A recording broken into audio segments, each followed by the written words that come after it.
We are recording. Where did you go to college?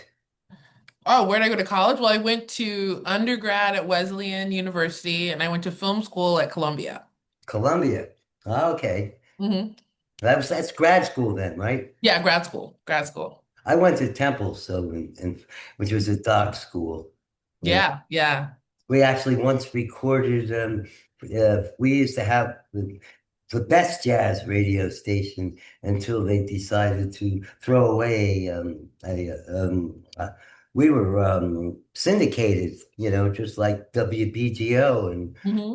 the school people. We survived a Muslim takeover, but Wow. because real jazz still took precedent, but we didn't survive them deciding that they wanted to teach students how to do FM radio Mhm. as a career and throw away one of the best jazz stations in the history. Wow. So, but once we recorded, we went out and recorded Sun Ra, and Sun Ra's film is here. Did you know? I did. I want to see that. Yeah, I'm a big fan of Christine Turner, the director. I just got a screener in. Mm-hmm. Um, I'll let you, if afterwards, I can let you know if it's one of the Vimeos that I could just shoot to you, you Hmm. know? Yeah, he was something else. Um, Yeah. it's a shame that kids that don't know about their heritage in jazz. I mean, they just don't. Yeah. Yeah, I feel like Sun Ra, there's a small community of people who know, but hopefully this film will have people know more about him. Yeah, I even got his big book, the one about going into space. Hmm. It's classic. It's hard to read that many pages. So, how many films have you made now? Um, this is my fourth feature, actually. Mm. I made two documentaries and two fiction films. Ah.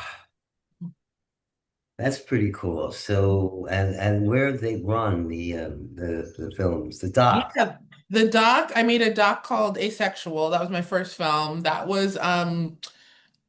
was kind of streaming. It was on in the early days, like 2010. It was on Hulu, Netflix, all of those Right. things back in the early era, and at a ton of festivals. And then I made a film called All Styles, which is a fiction feature that was on Showtime. That was about kind of bunch of dancers from So You Think You Can Dance, uh, and then um, and then I made a film for Lifetime, a Christmas movie called New Orleans Noel that starred Keisha Knight Pulliam and Patti LaBelle, and that's on Lifetime. And then this one, The Inquisitor, about Barbara Jordan, the documentary, which will be on PBS next Yeah, year. there you are. Now you have a big network, unless he Mhm. destroys it by then. What can he do? Send the National Guard into PBS? I mean, be a really small target. I don't know if that's I a don't know. I don't know what's going to happen. I mean, I'm hopeful that people will intervene, but I have no idea. I mean, I'm just, protectyourpublicmedia.org. I push that to sign all the petitions, talk to your Congress people. Yeah, I mean, the idea of a world without PBS is pretty scary to think about. well, maybe light a fire under the publishing business in general, because they seem to want to commit suicide and destroy themselves because they think people are illiterate, and when they're done destroying themselves, they will be illiterate. I I do mean, think that people are reading, like, I think that they've been saying that bookstores are doing well, better than they've been in a long great, but what time. about the paywall after two sentences? I Yeah. would not put up a publication, and have any self-respect if what they do to writing is a disgrace. Mhm. Even follow an idea. Everything's a mercenary proposition in this country. Because we want to tell you how cold it is. We can't tell you how cold it is because then we can't get you to link so we can get hits. Yeah, it's true. Excuse me, we're going to tease you even when they send the appointment confirmation from Beth Israel, Mount Sinai. Um, they don't tell me everything. They want me to go and sign up for their portal, or they're not going to tell me the time or where the appointment is or anything sometimes. Just you Mhm. upcoming. Uh, Yeah. I won't go in those portals. I mean, that's the most dangerous thing you could possibly do if you're older. After Mhm. having 50 years of medical history spread out all over with a bunch of idiots, what could happen to you? You Mhm. go into their portals and I won't do, but they keep pushing it, you Yeah. know? Yeah. Yeah, they do. Consumerism. But is Mhm. that, I don't know, what is Trump? How does he relate to that? Mhm. How does he relate to? Consumerism. I mean, is he related to anything that has a concept, or is it just Trumpism? I don't know. Yeah. It's yeah, Trumpism is the way to put it. Yeah.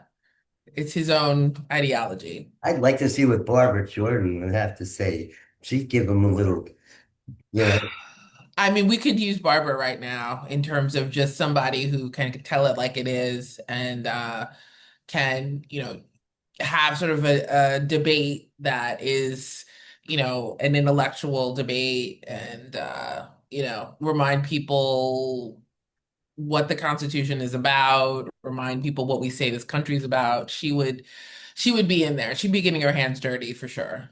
well, I mean, you had some very nice clips from all the archives that you pulled. I mean, to see some people like a George Bush who really had a limited amount of intelligence, much like Trump, in terms of understanding concepts of things over another level. He tried to get away by being a nice guy, supposedly, but and he's very charming, really, actually, from what I understand. But even he's sitting there saying, this is Barbara. I mean, he's used to at least trying to intellectually, this guy doesn't care. Mhm. I mean, does he Well, engage a dialogue? mm. I think that, also Barbara being a Texan and Bush being a Texan too, uh, people in Texas, it doesn't matter what your politics, they love Barbara Jordan. And I think it's just kind of a reminder of a time when different kinds of people could have conversations with one another. And also she was really about kind of Texas values. She loved being from there. And so I could see how Bush would understand what she means to Texas. And that's why, we included that clip because we wanted people to see, you know, everybody had respect for her. Like even there's a section in the film during the Bork hearings, when Bork, was when Reagan put him up for the Supreme Court. And you have all of these kind of very conservative Congress people. You have Strom Thurmond, you have, saying, we miss you here, Congress isn't the same without you, etc. And the fact that people like that can say that about Barbara and can have these kind of debates that are sort of these healthy debates, I just hope that it makes people remember that there was a time that that was possible. Well, I think it made a great contribution to women's important history, Mhm, mhm. and that will always be there. So, congrats. Thank you. Thank you. And I like the way you built the in energy. It started out it almost like it wanted to be pedestrian, like downtown Houston or Mhm. something. I was there once, man. Those mosquitoes are the biggest mosquitoes. I was in August. I don't know how they live there. They're dangerous. It's true. Very hot. Very hot there. Imagine after those floods, what the mosquitoes were like. They Hmm. probably had to take baseball bats out to fight them off. That's I have a respect for Texas too. It's like I don't talk down to people in Texas and LA except in a certain way, but the Texas they hold their own. They do when they do things, they do it well, Yeah, yeah. and they can disagree by a lot and still like be down on them. That's interesting. Yeah, no, that's true. And but I think that Barbara would be, there's a lot of things that she fought for, like for example, Voting Rights Act in 75, in terms of, expanding the 65 Voting Rights Act to include kind of bilingual um things, and a lot of that's being torn away. So I think that would be challenging for her. I just threw a cigarette out the window because the door, you have to have it open so we feel Oh. I'm from old school. I can't, we, Mhm. we just do what we do, and it's too late to change. Mhm. Well, I'm thinking though, the way you built that, like going back to that point, it was, just kind of facts, and then you just brought richer pieces into, I like the way you structured it. It was like building, like a little maze, and it gets more and more interconnected as you get to the Mm. end. That's sweet. That's a good way to, go. They taught you something at Columbia. Actually, Yeah, I mean, I have the student loans to prove it. are you there when Ira's there? Yeah, yeah, yeah. Oh, I Hmm. love Ira. Yeah, he's great. He's great. Yeah, he was there then. It's a Yeah. while back. Barbara Jordan reminds me a lot of one of my two main mentors. Well, three, I had three, but the two was, one was Al Maisels, who was a sweetheart. Hmm. Um, Hmm. but Melvin Van Peebles, especially, Mm. because I did a couple stories on Melvin besides, working with him, this and that. Melvin was one of the first or the first officer in the Air Force of Mm. and Melvin was a bombardier on B-52s. And he was the first to do so many different things. He was the first black person to hold a seat on the American Stock Exchange. Mm. He was a genius. He had a scholarship for experimental physics in Oh, wow. I didn't know Amsterdam. that. Yeah. And he Yeah. made the film at San Francisco, the one day pass. Hmm. Hmm. And he said, "What the hell? I think I can be a filmmaker." And he left the scholarship. And, that's how smart Melvin was. Yeah, yeah. There's a photo of Barbara and Melvin and a bunch of the other congressmen in the film, actually. Really? And It's very fast. You got to be which part of it? Where do I see that? it's kind of that there's the section that begins her going into Congress, and it's like, all of these black people are being elected to Congress, and it's like a montage of images. One of them is them kind of flanked around Melvin Van Peebles. Them around Melvin? Melvin was Yeah, he's in the middle, and they're okay. Barbara Jordan and a bunch of other sort of black people who were in Congress who started the Congressional Black Caucus. They're around Melvin in a photo. Yeah. He was like a surrogate uncle or father to me, he was just very mellow in his older age. People didn't appreciate, like his last film. They didn't go out and support him. Mhm. It was not like a political film. It could have been, it was What was GP. his last film again?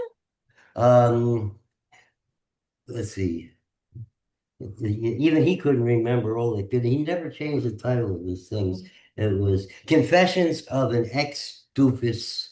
Oh, I've never seen that one. Confessions of an Ex-Doofus Itchy-Footed Mother. Mm, I've never seen that one. I'm like looking it up right now. Really, Melvin didn't sell his stuff. He rented it, and I think that when they hadn't, and the distribution didn't go so well, and Mhm. him and Mario, whatever, they didn't just hadn't decided what to do when he passed. So, yeah, Mm, they're still holding it. It'd be lovely, great to see. It was a really cool film. It was a digital. He made it all by himself and edited, and he had one scene though where he actually was had a pirate scene, and he blew up. Mario was attacking a ship he was on, and mm. he got into the water underneath the ship that Mario was in, laid a bomb, and blew up the ship that Mario was on. So, like, how many filmmakers get to blow up their son in a movie? Yeah, true, true. Not many, not many. Yeah, I love him. And you could see some of his plays. The writing was amazing. But Mm, I had one I would love to, see if they can redo it. mhm. But I'm in Fort Greene here, and I don't. If I said the name of the play, Spike Lee would get it. But it's that good. Mm. He's so, he pissed, Noel used to get pissed when I would talk about how prolific Spike was. And he is fucking prolific. Oh, Spike Lee's, yeah, incredibly prolific. And Yeah. that's what the word was written for, right? Hmm. But Melvin's stuff was very special. So it reminded me with her how they were pioneers to the point where they just stood out and looked and I'm Melvin Van Peebles. Hmm. So I ain't, he told her, you ain't blue, black, Hmm. yellow, what? I'm Melvin Van Peebles. Hmm. Yeah, no, Barbara stood out in that same way. I mean, every like she's an icon in general, part of all these different communities, but just an icon. James, she died so young, really. Yeah, yeah. I mean, it was a time when multiple sclerosis, they didn't really have it. There was nothing they could really do They around didn't have to interfere on it. I had to go to Mexico. I took care of a friend of mine, it. number of years, and give it a shot. Doesn't get any worse. It doesn't Hmm. get any better, but it'll Yeah. when they catch it, you know? Yeah, yeah. I mean, because she actually died of leukemia, and it was like I think her body just started breaking down. That's Um, when my mother but passed. she was only 59. Yeah, yeah, Super yeah, young. yeah. So where did you, how did you conceive of how you would get that momentum in the end? And where did you see your ending right from the very start because it is historical, or did it come to you from many, many hours of editing and finally the thread that took you through? Hmm. Well, the ending, do you mean the whole like when everyone says, today I'm an inquisitor, that part? From there, like that last act of it, we're really Yeah. taking so I mean, how do you conceive of how you're going to end when you have that much material and it's all great? Yeah, I mean, when you're making a film about somebody who's passed away, you typically are like, well, is the end going to be when they die? But then you want to leave the audience with something to remember and something like for me, it was like a way for people to take action. So though we get into her death and her funeral, and there were all these amazing people at her funeral. Bill Clinton speaks at her funeral, Cicely Tyson speaks. So I knew that all of that was going to be in the last act of just like her passing away, and then it starts to begin what we call kind of the legacy section, and it's really kind of showing like what is her legacy. Um, but at the very end, there is this section where some former students, so it's former debate students at Texas Southern University sort of recite her Watergate speech. And then it kind of Well, that looks like you kind of helped them along with that. yeah, and then it feeds into the crew and then ultimately me, sort of like the ending of the film where you say, today I am an inquisitor, which is kind of giving people the kind of takeaway, which is like be an inquisitor. And it's funny you brought up Spike Lee because that is like stolen from Malcolm X. The very end of Malcolm X, which is like one of my favorite films, he has this whole sequence where these little kids say, I'm Malcolm X, I'm Malcolm X. That whole today I'm an inquisitor and people talking to the camera, that's really stolen from Malcolm X. Um, I love Malcolm X's stuff that I read. yeah. A really weird thing happened over at Stacy's Festival. I went to one day, they had an MLK, got a nice hat. And, Mhm. it was a film they made television Mhm. about MLK Mhm. and Malcolm.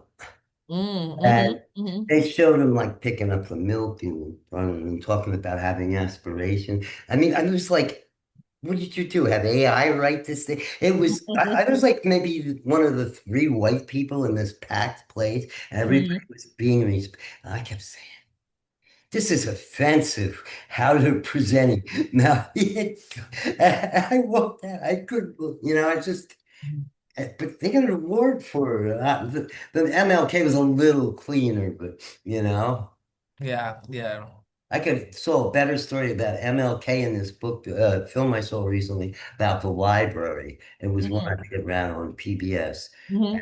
And the library that he went to as a kid, the librarian, he would come and they would like talk about philosophy or Mm-hmm. poetry, and they would have to finish each other's knowledge of certain sections. He was like 13 or something. Mm-hmm. Now that's a good story. Yeah, yeah, yeah.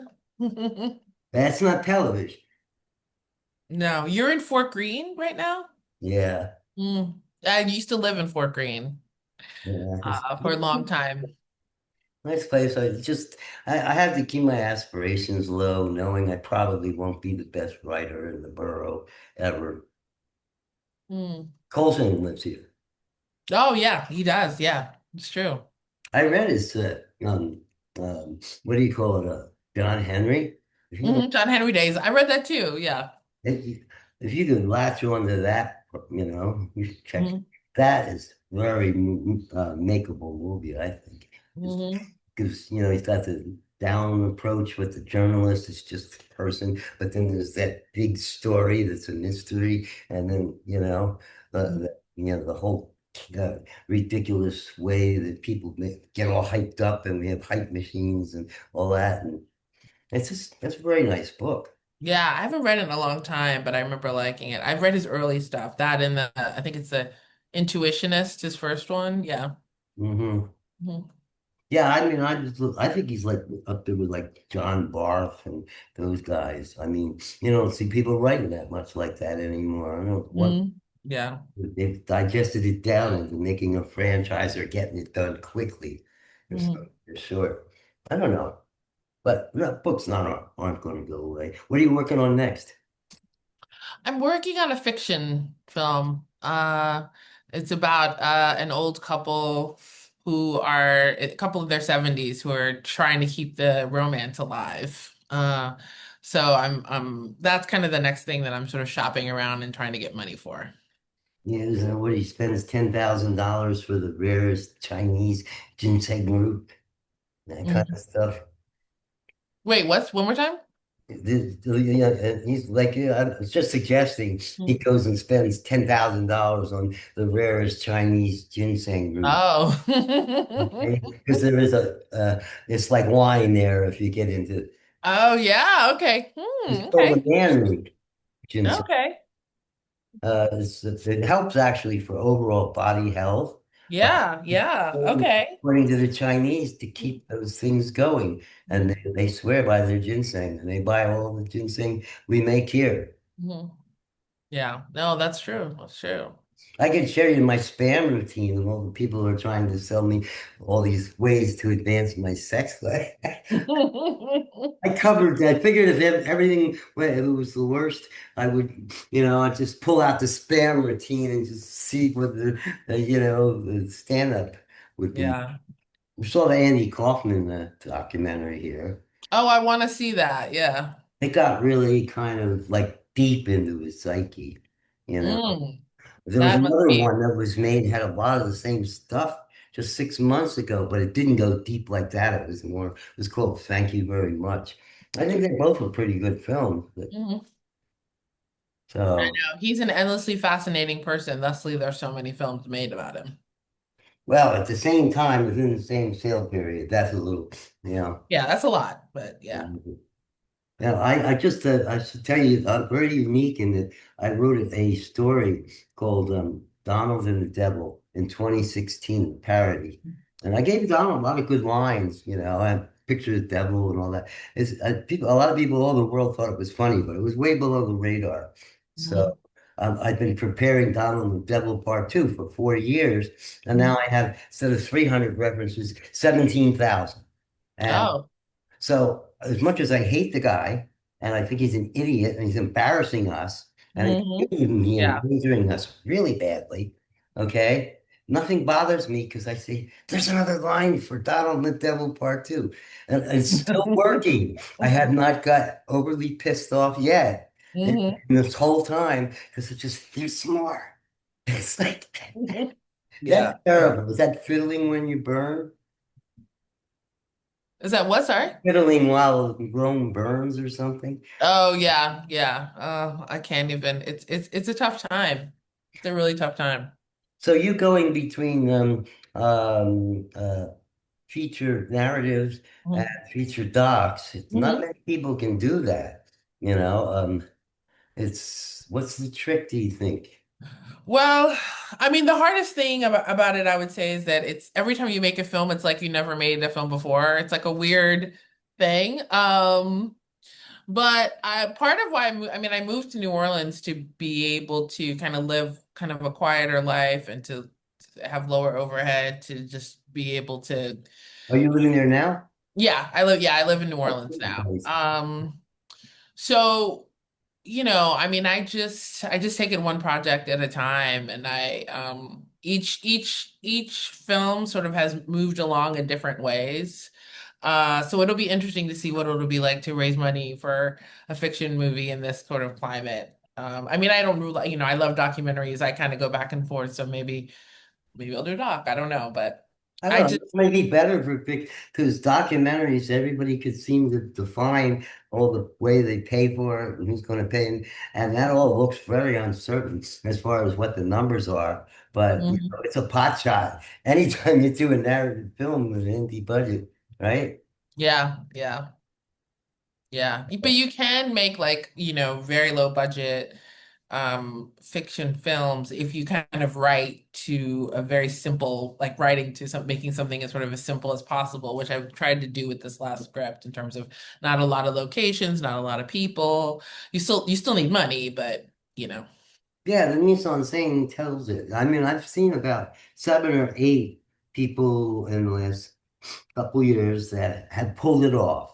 Hmm. Rare, but you can if you really stay in tight with it and you really, have a nice ensemble and I just interviewed someone right before. It was a really, this guy is really good. It was a Hmm. beautiful movie called Appalachian Dog. It was a period piece of the guy returning home from the war, and it gets really very, it's got a Tennessee kind of Williams feel to it, and, so it was very actually just really well done. Hmm. And people pull these off. That's what's where you're really looking. Whenever I see that, I get inspired.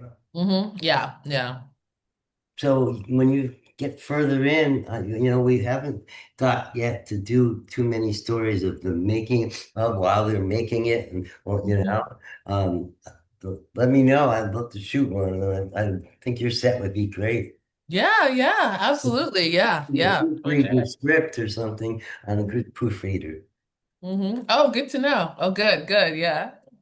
So you're a New Cool. Yorker in New Orleans, so right? So Hmm. you're double great to know. Yeah. Oh, thanks. Yeah, I know the two best cities in the country for sure. Yeah, I'd like to really. I didn't know anything when I went there for Mardi Gras a long time ago. And Mhm. there were these little clubs that were like just out there. I just went into one place and it was Professor Longhair. It's just Yeah. Yeah, he's amazing. you play any music? I don't. I love music, but I cannot sing. I cannot play an instrument. That is not my artistic ability. But I have a lot of respect for it. Well, I don't know, but I didn't start until I was like 50 something. And, I mean, what kind of duffer, I guess I played hand drums, congas and djembes and harmonica. But, even though I'm not great yet or even very good, and I played a couple times with bands and this and that, um, my creativity doubled Mm. in music. It what doubled what? Doubled my entire creativity. I was like 52 years old Mm. or so and thought I was hot shot. Mm. Doubled. I mean, I'm turning 50 in a couple months, and I feel like I'm more creative than ever because I feel like I have more like confidence in myself, you I, know? I think you're going to do really well. I'm glad to have made you meet you, and let's stay in touch and keep doing neat stuff and keep me informed about the future and what Yeah, we can definitely. do to help you out. Uh, Hmm. we can because we should be doing that. Yeah, yeah, for sure. Cool. All right. Well, thanks, Scott. Congrats on a nice film. All right. Thanks a lot. Have Bye. end meeting, and it's got a 3-stage process there. That's done. End meeting for all.